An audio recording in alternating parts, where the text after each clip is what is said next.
Akram is one of the most celebrated and respected dance artists of today. In just over 20 years, he's created a body of work that has really contributed significantly to the arts, both here in the UK and also abroad. His reputation is built on the success of imaginative, highly accessible and relevant productions for his own company and through collaborations with world-class artists from other cultures and disciplines.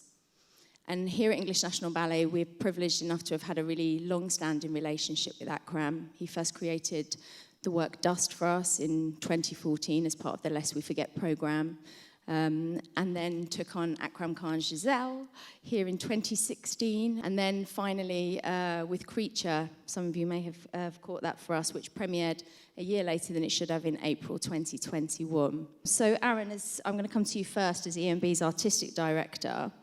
Why do you think it's important that the classic narrative works, such as Giselle, are reimagined for the modern day?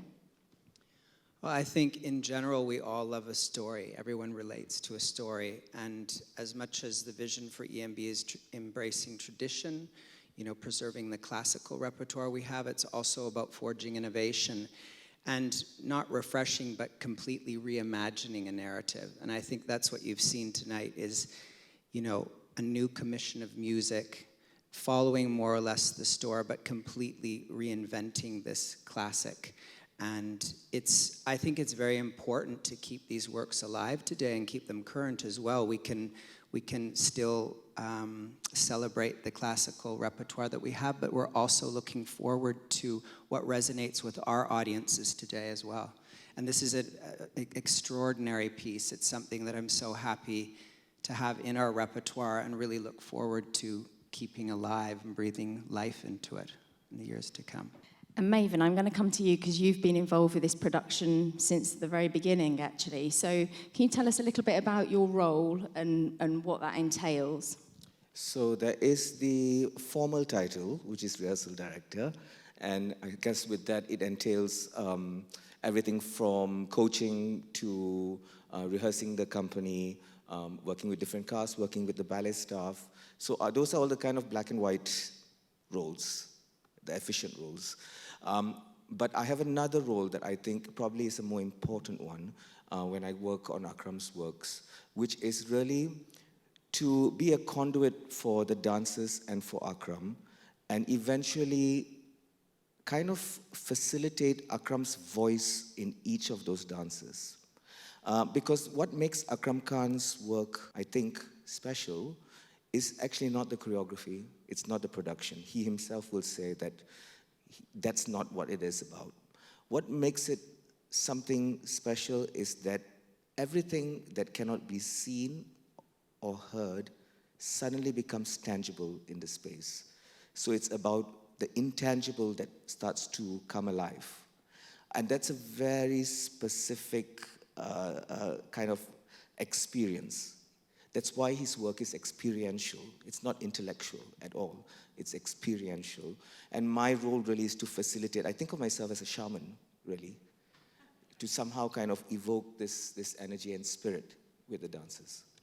And sort of over the course of the rehearsal period and the different casts that have been involved in that, right from the very beginning in 2016 to where we are now in 2023, how have you seen that develop, and how do you work with the dancers to bring out, the characteristics and the story of the ballet? I think the sign of any good coach is really to not infringe your own perspective, but really to collaborate and kind of draw out from the individual dancers their interpretations through the very structured, codified structure that is the choreography, the rhythm patterns that's important for Akram. But essentially, it's to really enable a harmonizing of their voice with Akram's voice individually. And it's been beautiful because we started, in 2016 with these wonderfully established artists like Tamara Rojo and Alina Kojekaru doing Giselle.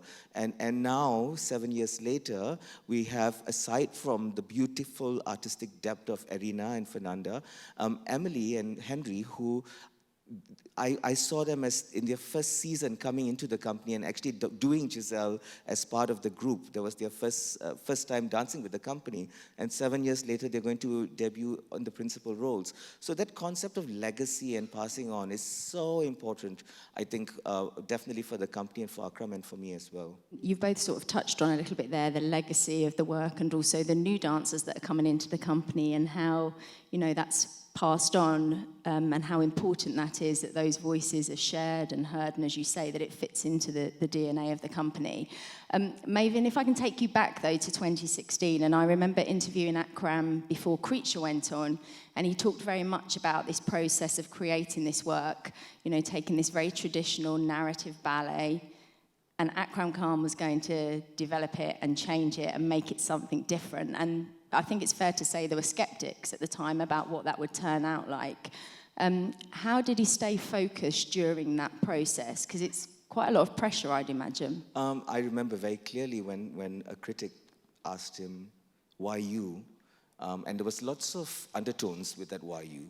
And there's an irony with that, because I think people forget that, as I was saying to the dancers yesterday, Giselle, particularly, unlike Sleeping Beauty or 𝗕𝗡𝗚𝗟𝗧𝗘𝗗 or Paquita, Giselle is really a story of the people. It really is a story of the people.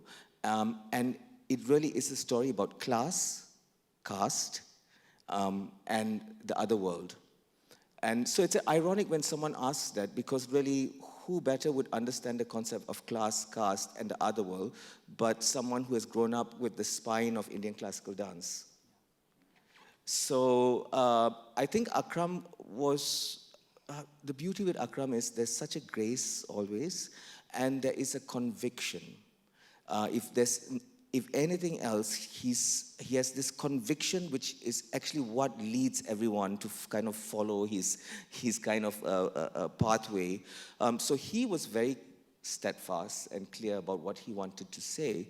But I just want to share two stories, because I really think this defines what Akram's work is about.